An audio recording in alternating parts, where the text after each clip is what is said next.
Di hari yang seharusnya jadi momen paling membahagiakan, saat aku duduk di pelaminan, mengenakan kebaya putih, dengan hati bergetar haru, suara tajam itu menggema di hadapan tamu-tamu.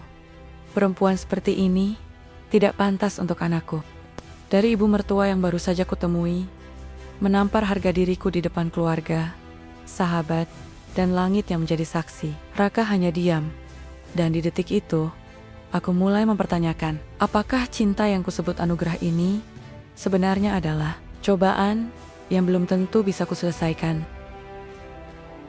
Sahabat semuanya, sebelum kita lanjutkan cerita ini, silahkan tulis di kolom komentar dari mana sahabat menonton video ini. Jangan lupa bantu support channel ini dengan klik tombol subscribe, like, dan share. Semoga kebaikannya dibalas dengan kemudahan dan dikabulkan semua hajatnya. Amin ya robbal alamin. Langit pagi di desa Soreang masih dihiasi kabut tipis ketika suara ayam jantan memecah sunyi. Embun menggantung manja di ujung dedaunan, memantulkan cahaya matahari yang malu-malu mengintip dari balik perbukitan. Desa ini tenang, seperti tak pernah mengenal riuhnya kota. Segalanya mengalir lambat, penuh ketenangan. Udara terasa bersih, menenangkan dada yang sesak oleh dunia. Aku, Aisyah, sudah terbiasa menyambut hari dengan senyuman. Sejak kecil, hidupku tak pernah berlari selalu, berjalan, bahkan kadang terhenti. Tapi, aku bersyukur, di balik kesederhanaan ini, aku menemukan kedamaian yang tak bisa dibeli oleh mereka yang hidup di balik jendela, kaca, dan bangunan tinggi. Aku tinggal berdua dengan ibu di rumah kayu warisan almarhum ayah. Ayah meninggal ketika aku baru menginjak usia 5 tahun. Aku tak terlalu mengingat suaranya, hanya ingat pelukannya hangat, seperti matahari pagi yang mengintip dari balik tirai. Setelah kepergiannya, ibu menjadi segalanya. Guru, teman, penopang, sumber semangat yang tak pernah padam. Kami hidup sederhana. Ibu mengolah kebun kecil di belakang rumah, sementara aku mengajar mengaji anak-anak di surau dekat sawah. Pekerjaan ini bukan hanya rutinitas bagiku. Di setiap huruf hijaiyah yang kusebutkan, aku merasa dekat dengan Allah. Di setiap senyum anak-anak desa, aku melihat harapan yang tumbuh. Kadang, aku juga membuat kerajinan tangan membordir mukena, menjahit tas kecil dari kain perca lalu, menjualnya ke pasar Wage setiap pekan. Aku tak pernah mengenyam pendidikan formal. Sejak kecil, ibu lebih memilih memasukkanku ke pesantren karena keterbatasan biaya. Tapi aku tak menyesal. Justru di sanalah aku belajar hidup, belajar sabar, belajar ikhlas. Pesantren memberiku bekal yang tak terlihat oleh mata, tapi sangat terasa dalam jiwa. Siapa sangka, di tengah kehidupan yang nyaris tak berubah selama bertahun-tahun ini, takdir menyelipkan kejutan. Hari itu, aku sedang duduk di bawah pohon mangga di halaman rumah, menjahit pinggiran mukena yang sempat sobek karena tersangkut jemuran. Angin pagi mengibaskan ujung kerudungku, menenangkan. Tiba-tiba, suara deru motor terdengar dari kejauhan. Bukan suara yang asing, tapi cukup jarang terdengar di jalan kecil yang lebih sering dilewati sepeda atau gerobak. Aku mendongak. Seorang pria turun dari motor dinas berwarna hijau lumut, mengenakan seragam TNI yang masih rapi meski berdebu. Posturnya tegap, sorot matanya tajam, namun ada kelembutan yang anehnya, membuatku tak bisa mengalihkan pandang. "Permisi," katanya sopan. Suaranya dalam, tenang, dan terdengar seperti seseorang yang sudah terbiasa memberi perintah, tapi memilih untuk bersikap ramah.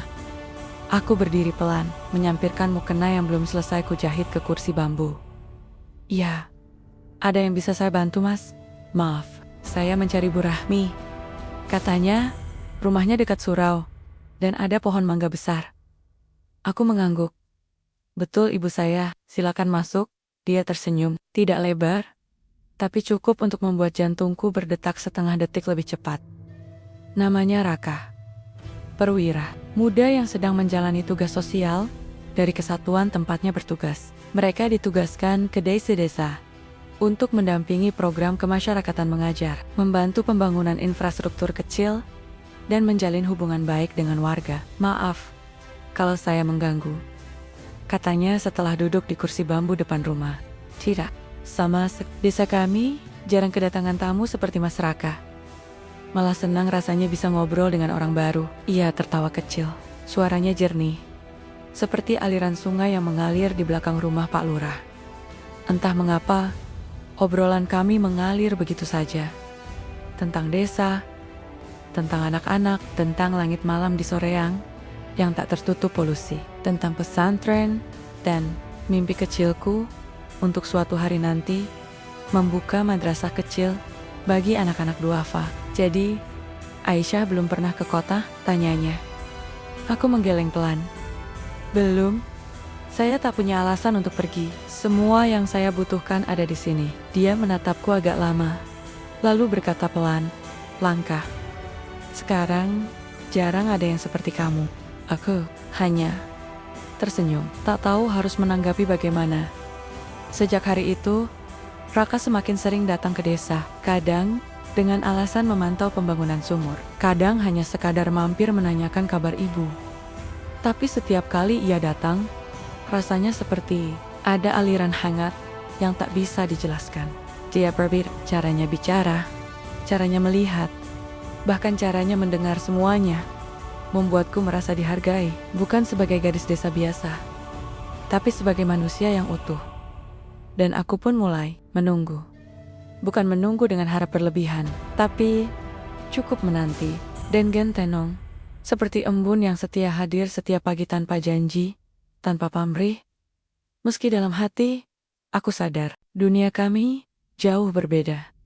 Aku hanyalah Aisyah, gadis desa yang tak pernah mencicipi bangku sekolah. Sementara dia, seorang perwira dari dunia yang serba teratur, dunia di mana silsilah dan gelar menjadi patokan harga diri.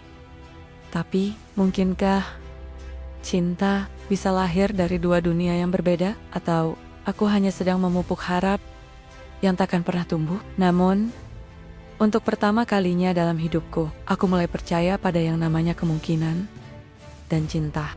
Langit sore di desa Soreang perlahan berubah warna dari biru cerah menjadi oranye keemasan. Angin semilir membelai daun-daun pisang di belakang rumah, dan suara burung jalak bersahut sahutan seakan menandai pergantian waktu.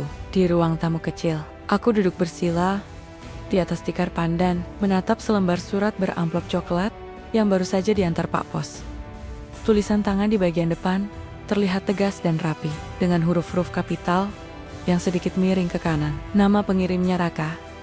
Aku menghela napas pelan, lalu membuka surat itu perlahan-lahan. Seakan setiap lipatannya bisa mempengaruhi isi hati yang sedang kupertahankan agar tetap tenang. Aisyah yang baik, semoga ketika surat ini sampai, kamu dalam keadaan sehat dan bahagia bersama ibu. Aku ingin menyampaikan terima kasih atas setiap waktu yang telah kamu berikan selama aku di desa. Aku tidak tahu mengapa aku merasa nyaman berada di dekatmu. Rasanya seperti pulang. Soreang bukan tempat yang asing bagiku lagi, dan itu karena kamu. Maaf jika surat ini membuatmu tidak nyaman. Aku hanya ingin jujur, sejak pulang ke markas, aku sering memikirkanmu, tentang caramu tertawa pelan, tentang bagaimana kamu menundukkan pandangan saat berbicara, tentang kesederhanaan yang tak pernah kamu anggap kekurangan. Aku kagum. Kalau boleh, aku ingin mengenalmu lebih dalam. Tapi aku juga paham, hidup tak semudah kata-kata. Salam hangat. Raka. Aku terdiam lama setelah membaca surat itu. Ada rasa hangat yang menjalar pelan di dadaku, seperti secangkir teh yang baru diseduh. Rasa yang asing, tapi tak menakutkan. Justru, membuatku ingin percaya bahwa mungkin sesuatu yang indah sedang tumbuh. Tapi, apakah benar seperti itu? Beberapa hari setelah surat pertama itu, surat-surat lain datang menyusul. Kadang, 2 pekan sekali, kadang lebih lama. Dalam setiap lembaran kertas, Raka menyampaikan ceritanya tentang tugas-tugas di lapangan, tentang pertemuannya dengan anak-anak desa lain, tentang perasaan rindu yang mulai diakui dengan lebih terang. Aku membalas surat-suratnya, tentu saja, tapi dengan kota-kota yang lebih hati-hati, lebih banyak doa daripada pernyataan. Aku menuliskannya setelah salat malam, dengan harap agar Allah tetap menjadi penjaga niat-niat baik kami. Tak pernah kutuliskan kata cinta, tapi aku tahu. Doku mulai menyebut namanya lebih sering. Ibu, kataku suatu malam ketika kami duduk berdua di serambi rumah, menatap bintang yang berkelip malu-malu. Iya, nak, kalau ada lelaki baik yang datang, tapi latarnya berbeda jauh dari kita, bagaimana menurut ibu? Ibu menoleh padaku. Matanya menyipit menatap wajahku. Lalu ia tersenyum. Yang penting, agamanya, akhlaknya, kalau dia membuatmu semakin dekat dengan Allah. Ibu ridho. Tapi tetap, dunia luar tidak selalu mudah dipahami oleh kita yang tinggal di desa.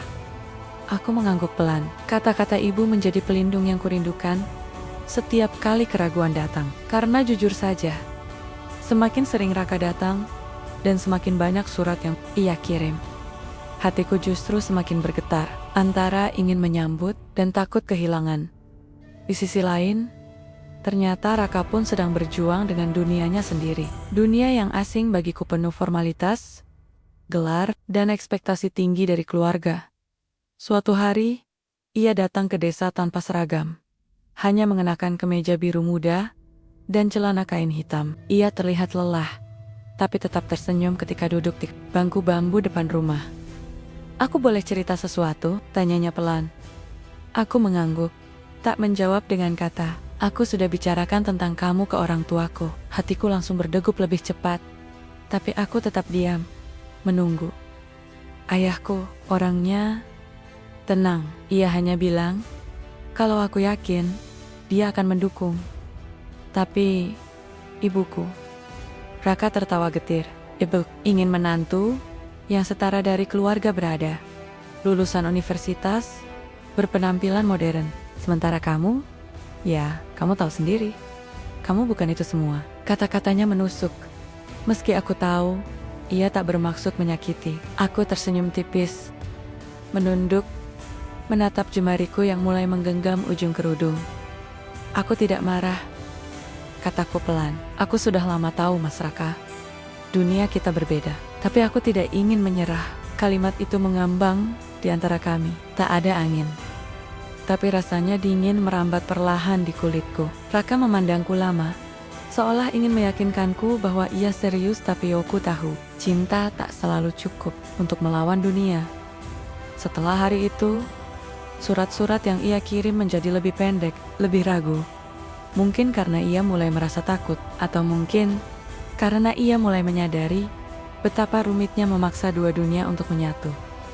Tapi aku tetap menulis, bukan untuk memintanya bertahan, tapi untuk meyakinkan hatiku sendiri bahwa aku mencintainya dengan cara yang benar, dalam diam, dalam doa, dalam istikharah yang tak pernah berhenti. Malam-malamku semakin panjang. Di sepertiga malam, aku bersimpuh, meminta padai yang maha membolak-balikkan hati. Jika dia baik untuk dunia dan akhiratku, dekatkanlah, ya Allah. Tapi jika dia hanya akan mengaburkan jalanmu, maka jauhkan. Walau hati ini tak siap. Kedan air mataku jatuh lebih dulu sebelum doa selesai kuucapkan. Karena di titik itu, aku tak hanya sedang mencintai seorang lelaki, tapi juga sedang belajar mengikhlaskan harapan. Dan itu tidak mudah. Langit soreang pagi itu tampak tak seceria biasanya. Awan kelabu menggantung berat, seolah menunggu waktu untuk menumpahkan hujan. Angin berembus pelan, membawa aroma tanah basah yang menyusup hingga ke dalam rumah. Aku berdiri di depan cermin kecil, mengenakan kebaya warna gading sederhana yang ibu jahit sendiri. Kerudungku dililit pelan, tak terlalu tinggi, tak terlalu mencolok seperti biasa. Di sudut meja, bedak tabur, dan lipstik tipis tergeletak. Aku hanya memoles sedikit, sekadar untuk menghormati hari ini. Hari lamaran, hari yang dulu hanya hidup dalam doa-doa, diamku. Hari yang seharusnya menjadi awal dari perjalanan baru. Tapi, pagi ini, entah mengapa, rasanya berbeda. Darahku mataku terasa lebih sering memandang keluar jendela ketimbang ke cermin.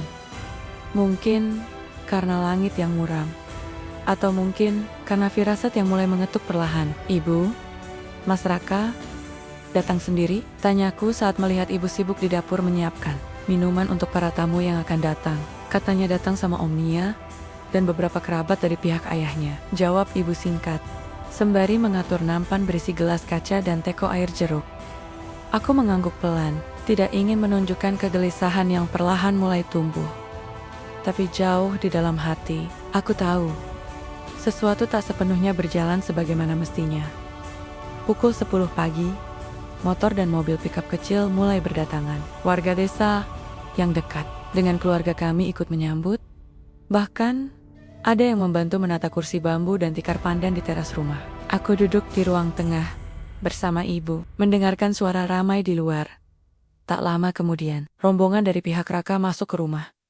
Raka mengenakan kemeja putih bersih dan celana kain abu-abu. Wajahnya tampak sedikit tegang, tapi ia tetap tersenyum saat menyalami ibu dan kerabat yang hadir. Di belakangnya, ada seorang pria parubaya yang memperkenalkan diri sebagai pamannya, dan seorang wanita sepupu jauhnya yang ikut serta sebagai pendamping. Aku mencari sosok lain, tapi tak kutemukan. Ibunya tidak datang. Seketika, hatiku mencelos, bukan karena kecewa, tapi karena apa yang selama ini kutakutkan ternyata benar-benar terjadi. Aku hanya diam, menunduk, mencoba menenangkan detak jantung yang mulai tak beraturan. Prosesi lamaran berlangsung dengan sederhana. Raka menyampaikan niat baiknya dengan tutur yang sopan dan jelas. Ia berbicara langsung kepada ibu, meminta restu untuk meminangku menjadi istrinya. Ibu menatapku sejenak, lalu menggenggam tanganku dengan lembut. Wajahnya tenang, tapi aku tahu ia pun merasakan ada yang tidak utuh hari ini. Dengan suara pelan namun pasti, ibu menerima lamaran itu. Beberapa kerabat tersenyum, menepuk pundak Raka. Ada hidangan kecil yang disajikan, beberapa foto diambil, dan doa-doa dilantunkan.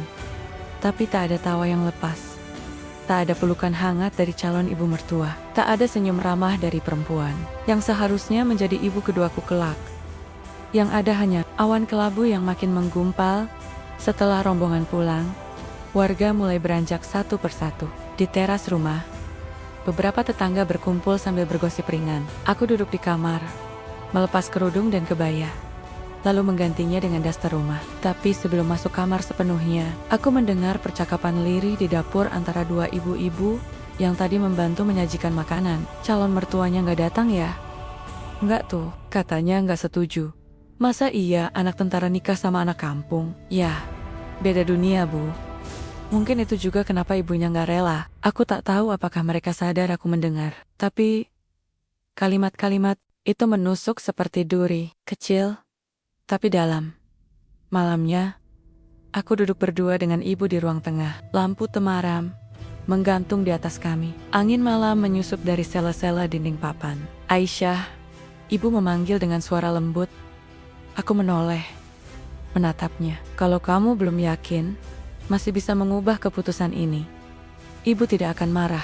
Aku menggigit bibir, menahan rasa yang tak bisa kusebutkan. Aku yakin bu, bukan karena ingin buru-buru menikah, tapi karena aku percaya Allah tidak akan menghadirkan seseorang tanpa alasan. Ibu menatapku lama, lalu mengangguk pelan. Baiklah, tapi kalau suatu saat kamu merasa lelah, ingat, rumah ini selalu terbuka untukmu. Aku hanya bisa memeluk beliau, tak bisa berkata apa-apa. Karena sesungguhnya, aku juga takut. Hari-hari setelah lamaran menjadi ramai, warga desa ikut bersukacita. Ada yang menawarkan diri membantu urusan pesta. Ada yang menyumbang ayam, beras, bahkan kain untuk seserahan. Aku tersentuh, tapi sekaligus tertekan. Karena, di balik semua itu, aku tetap tak bisa menepis rasa janggal yang tumbuh perlahan. Beberapa minggu kemudian, kami mengunjungi rumah keluarga Raka di kota untuk membahas pernikahan. Aku mengenakan gamis polos dan kerudung abu-abu tua. Raka menjemput dengan mobil dinasnya. Saat tiba di rumahnya, aku langsung merasakan perbedaan dunia itu nyata. Rumah besar, halaman luas, pagar besi tinggi, dan ornamen modern yang tak ku kenal. Ibunya menyambut, denggan-denggan, tak ada pelukan. Tak ada senyuman yang tulus, hanya tatapan dari atas ke bawah yang membuat tubuhku menegang seketika. Jadi ini, Aisyah, katanya datar. Kurus ya, muka desa banget. Aku tersenyum kaku, tidak tahu harus menjawab apa. Sepanjang pembicaraan, beliau lebih banyak menginterogasi daripada bertanya tentang pendidikan, pekerjaan, bahkan silsilah keluarga. Ayahnya sudah meninggal ya? Jadi kamu hanya dibesarkan oleh ibu? Aku hanya mengangguk, menahan napas, menjaga senyum, tapi di dalam dada, rasa sesak mulai bertumpuk. Setelah pertemuan itu, aku dan Raka duduk berdua di taman kecil di samping rumahnya. Ia tampak canggung, bahkan tak berani menatap mataku. Maaf ya, katanya akhirnya. Aku menoleh. Kamu gak perlu minta maaf. Aku tahu, tidak semua hal bisa kita kendalikan. Tapi kamu terluka. Aku tersenyum tipis. Tidak apa-apa, luka beb. Alasan untuk mundur kan? Dan aku sungguh percaya saat mengatakannya. Tapi aku juga tahu, luka yang kecil, kalau terus digores, bisa jadi dalam, dan aku belum tahu seberapa dalam aku harus siap terluka. Pagi itu, mentari seolah enggan menampakkan sinarnya dengan penuh semangat. Awan kelabu masih menggantung berat di langit, membuat udara di desa Soreang terasa dingin. Meski musim kemarau telah lama berlalu, namun di dalam rumah kecil kami, suasana berbeda. Hiruk-pikuk persiapan pernikahan mengisi setiap sudut ruangan, berbaur dengan doa dan harap. Aku berdiri di depan cermin besar, mengenakan kebaya putih sederhana. Kain songket berwarna krem melingkar di pinggangku, dihias sulaman halus yang dibuat ibu dengan penuh cinta selama berhari-hari. Wajahku tercermin dengan lembut mata yang sedikit sembab, bibir yang berusaha tersenyum, meski hatiku bergetar. Hari ini, aku akan menjadi istri Raka. Namun, getar itu bukan hanya karena bahagia. Aku tahu, ada badai yang menunggu di depan. Ketika rombongan pengantin pria tiba, aku berdiri di pelaminan sederhana yang dihias dengan bunga melati dan mawar putih. Suara gamelan mengalun lembut dari kejauhan, menambah kehangatan suasana. Warga desa, kerabat, dan tetangga berkumpul dengan pakaian terbaik mereka. Menunggu prosesi sakral ini, Raka datang dengan seragam dinasnya yang rapi. Matanya main kari-kari aku di antara kerumunan. Saat tatap kami bertemu, aku merasakan kekuatan baru mengalir di dalam diri. Namun, saat itu juga, aku menyadari kehadiran yang berbeda. Ibu Raka akhirnya datang. Ia melangkah masuk dengan wajah dingin, tanpa senyum, mengenakan kebaya warna merah marun yang kontras dengan keramaian di sekitarnya. Beberapa tamu menyambutnya dengan hormat, tapi mataku menangkap kilatan ketidaksetujuan yang pekat dari sorot matanya. Prosesi berlangsung, doa-doa dilantunkan, janji suci diikrarkan. Tapi saat kami duduk berdampingan di pelaminan, tiba-tiba suasana berubah. Ibu Raka berdiri, melangkah maju dengan langkah pasti. Semua mata tertuju padanya.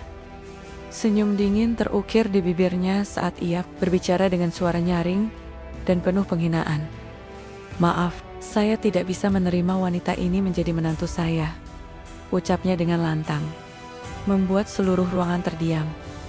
Aku menelan ludah, menatap wajah Raka yang terpaku.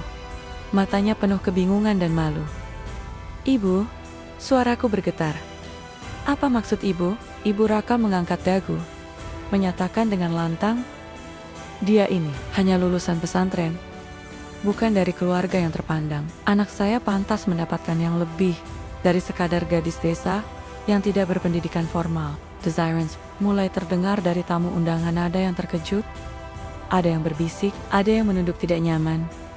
Aku merasakan mata yang mulai berkokek-kokaka, namun aku berusaha kuat. Raka berdiri, suaranya mulai meninggi. Ibu, itu bukan alasan untuk menghina saya. Dia baik, salehah, dan aku mencintainya. Itu yang penting. Namun Ibu Raka mengangkat tangan, memotong ucapannya. Cinta saja tidak cukup untuk masa depan. Nama keluarga juga harus terjaga. Jangan kau biarkan dia membawa aib pada kita. Harek, seperti remuk redam, semua yang aku impikan, semua doa yang kupanjatkan, seakan berubah menjadi debu yang tertiup angin. Suasana menjadi tegang. Beberapa tamu menatap dengan penuh iba.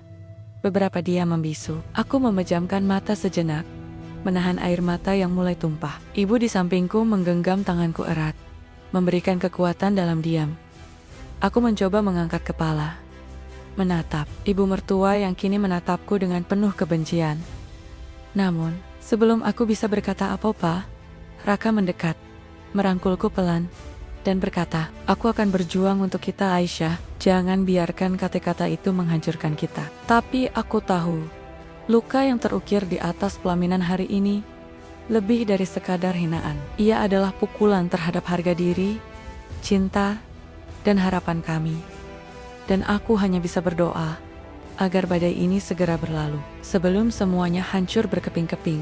Malam-malam setelah pernikahan tak pernah terasa seperti yang dulu kubayangkan dalam doa. Tak ada tawa lembut di ranjang pengantin. Tak ada percakapan manis menjelang tidur. Tak ada genggaman tangan yang menenangkan hati. Yang ada hanya keheningan, dingin, sunyi, mengiris. Aku duduk di tepi ranjang, memandangi langit-langit kamar kontrakan kecil kami di pinggir kota. Raka berbaring membelakangiku.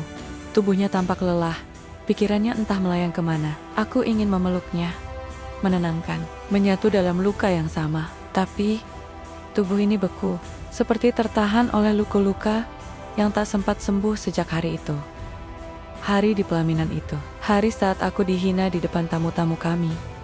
Saat namaku dicemarkan oleh perempuan yang seharusnya menjadi ibuku juga. Luka itu tak pernah benar-benar kering. Dan Raka, sejak saat itu, ia berubah. Bukan karena tak cinta, aku tahu itu.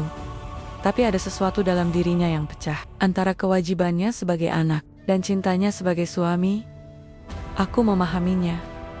Tapi memahami tidak selalu sama dengan sanggup bertahan. Hari-hari berlalu, seperti debu yang terbang dalam ruang hampa. Kami berbagi atap, tapi tidak selalu berbagi kata. Kadang, ia pulang larut malam, membawa tubuh lelah dan wajah muram. Kadang ia hanya diam, menyalakan televisi tanpa banner-banner menonton. Aku menyambutnya dengan teh hangat dan senyum paksa. Ia membalas dengan anggukan kecil dan tatapan kosong. "Mas, makan malamnya di meja," kataku suatu malam. "Iya," jawabnya, tanpa menoleh. Satu kata. Datar. Hampa. Aku menarik napas dalam-dalam, lalu masuk ke kamar, duduk di atas sajadah, menatap sajadah kosong di sebelahku. Tempat itu seharusnya untuk Raka. Tapi sudah beberapa malam ini, aku shalat sendirian. Bahkan dalam ibadah pun, kehadirannya mulai menjauh.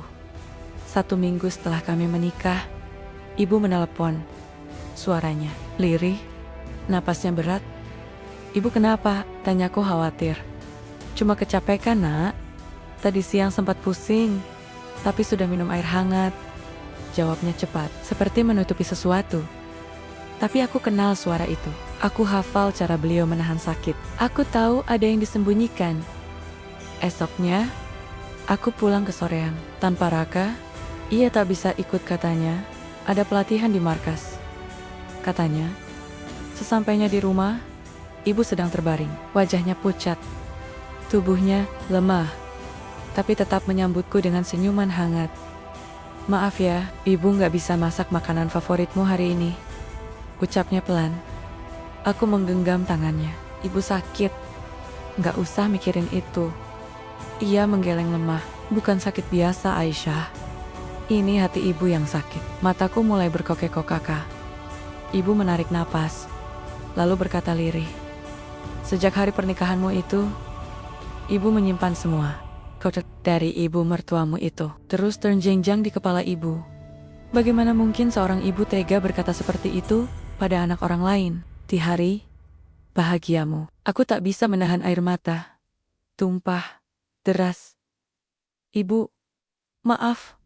Maafkan Aisyah." Harusnya Aisyah bisa berkata sesuatu. Tapi waktu itu, Aisyah terlalu syok. Aisyah diam. Aisyah biarkan ibu dipermalukan juga. Ibu menggeleng. "Kamu sudah cukup kuat, Nak." Tapi ibu hanya manusia biasa. Mendengar anaknya dihina di depan umum, ibu remuk. Hari-hari setelah itu menjadi semakin berat. Aku kembali ke rumah kontrakan dengan hati yang kacau. Kembali ke rumah yang seharusnya jadi tempat berlindung, tapi malah menjadi ruang asing tanpa pelukan.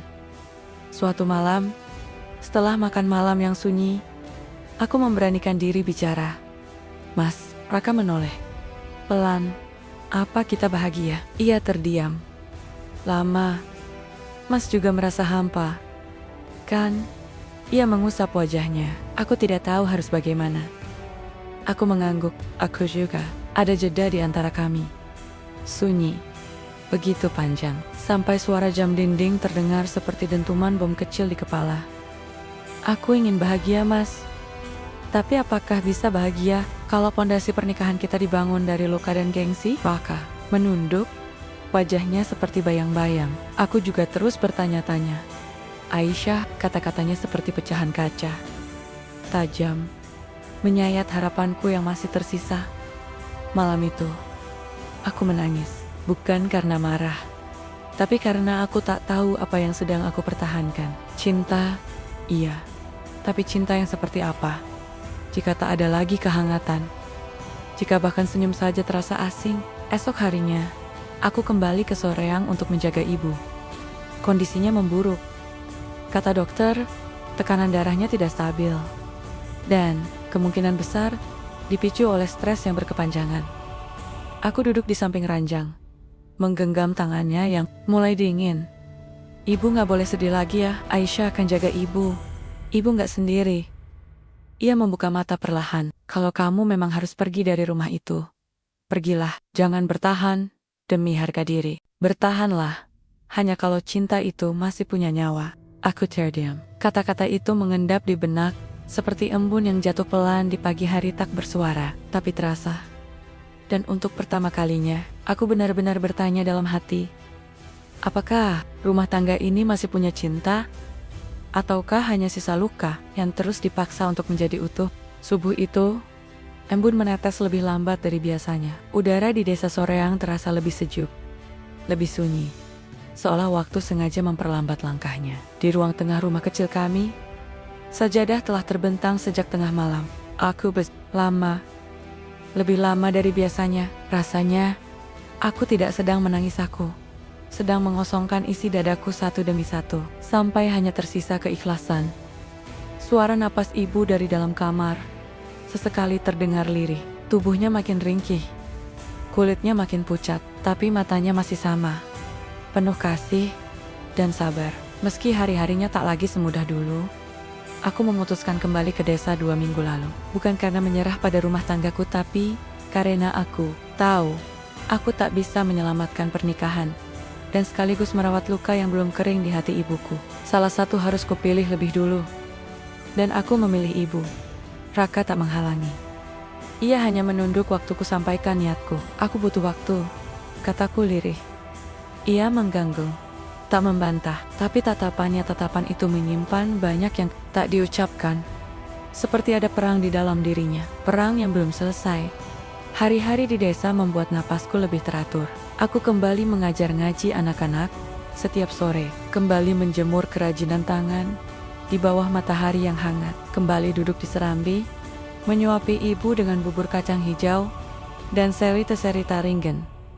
Hidupku kembali sederhana, tapi hari ini belum utuh. Raka hanya sesekali mengirim kabar. Kalimatnya pendek, terkesan hati-hati, tapi aku tahu dalam diamnya ia sedang menata sesuatu. Dan benar saja, pada suatu pagi yang dingin, saat kabut belum sepenuhnya naik dari bukit, aku melihat mobil berhenti di depan rumah. Pintu terbuka pelan. Raka turun dengan langkah mantap, mengenakan kemeja lusuh dan tas punggung yang sudah tampak lelah menemaninya. Aku berdiri di pintu, tak tahu harus tersenyum atau menangis. Boleh masuk? Tanyanya pelan. Aku hanya mengangguk. Ia duduk di kursi kayu dekat jendela, menatap ruang tamu yang selalu ia bilang hangat. Lama tak berkata apapun. Aku menuangkan teh ke dalam cangkir, tanganku sedikit gemetar. Aku sudah keluar dari rumah itu, ya, katanya akhirnya. Aku berhenti menuang. Aku pamit dari orang tuaku kemarin. Aku bilang, aku ingin membangun rumahku sendiri, rumah yang sederhana, tapi penuh ketulusan. Rumah yang tidak dibangun dari syarat-syarat dunia. Aku menatapnya, ingin memastikan apakah aku tidak salah dengar. Ia melanjutkan, aku tidak bisa terus hidup di antara dua dunia yang saling menolak. Aku lelah, dan aku tahu kalau aku kehilangan kamu, aku akan kehilangan bagian terbaik dari diriku. Air, mataku menetes sebelum sempat kutahan. Tapi, ibumu, ia menghela napas panjang. Awalnya marah, sangat marah. Tapi tadi pagi, dia menelepon. Dia bilang, dia mulai melihat bahwa kamu tidak pernah membalas hinaannya dengan kebencian. Kamu tidak pernah menyulut api, padahal kamu berhak marah. Dan itu, katanya, mengingatkan dia pada almarhum nenekku. Aku menutup mulut dengan tangan. Air mataku mengalir deras. Aisyah, Raka berlutut di depanku. Suaranya pecah. Aku ingin pulang. Bukan ke rumah orang tuaku, tapi ke rumah yang sedang kamu bangun. Di hatimu, bersamaku. Aku menangis dalam diam, tapi kali ini, bukan karena luka, tapi karena Allah tak pernah tidur. Dan setiap sujud yang kuiringi dengan air mata, rupanya didengar oleh langit. Hari itu, Raka tinggal di rumah kami. Ia membantu ibu makan, menemaninya berbincang, bahkan menyapu halaman belakang. Malamnya, kami salat berjamaah bertiga. Untuk pertama kalinya sejak menikah, aku merasa menjadi istri yang punya rumah. Dan di sepertiga malam, ketika ibu sudah tertidur, aku dan Raka duduk di serambi rumah. Langit penuh bintang, tapi kami tak banyak bicara, hanya saling menggenggam tangan. Terima kasih sudah bertahan, kataku pelan. Terima kasih sudah memberi ruang untuk aku pulang, jawabnya. Aku menatap wajahnya lama, dan malam itu, tanpa perlu janji-janji manis, kami tahu, cinta kami bukan lagi cinta yang mudah runtuh. Ia telah melewati badai, diguyur luka, dihantam gengsi, dan tetap berdiri. Beberapa bulan kemudian, ibu semakin membaik. Dan pada suatu pagi yang cerah, seorang tamu datang ke rumah kami. Aku membuka pintu, dan di depanku berdiri seorang wanita dengan kerudung merah marun dan wajah yang tak asing. Ibu Raka, aku tercekat. Ia menunduk pelan, lalu berkata, bolehkah saya masuk, Aisyah? Aku menatapnya. Masih tak percaya. Boleh Bu, silakan. Kami duduk di ruang tamu. Ibu duduk di sebelahku, menggenggam tanganku erat. Wanita itu menatapku, lalu membuka mulutnya dengan suara lirih. Aku datang bukan untuk membela masa lalu. Aku tahu aku salah, tapi aku ingin belajar. Dari kamu, aku tak menjawab. Hanya tersenyum karena kata maaf tak perlu dibalas dengan apapun selain penerimaan. Dan hari itu adalah hari saat luka kami tak hilang, tapi tak lagi berdarah. Ia menjadi bagian dari perjalanan, menjadi tanda bahwa cinta bukan tentang seberapa indah mulainya, tapi seberapa kuat kita menyembuhkan saat ia terluka. Di akhir hari, saat langit, fajar mulai berganti, aku kembali bersujud, sujud panjang, di atas sajadah yang mulai lembut, karena air mata, tapi kali ini, bukan air mata kesedihan. Aku bersujud, karena akhirnya aku mengerti, cinta yang diridhoi, bukan yang bebas dari ujian, tapi yang tetap hidup, meski sempat nyaris mati.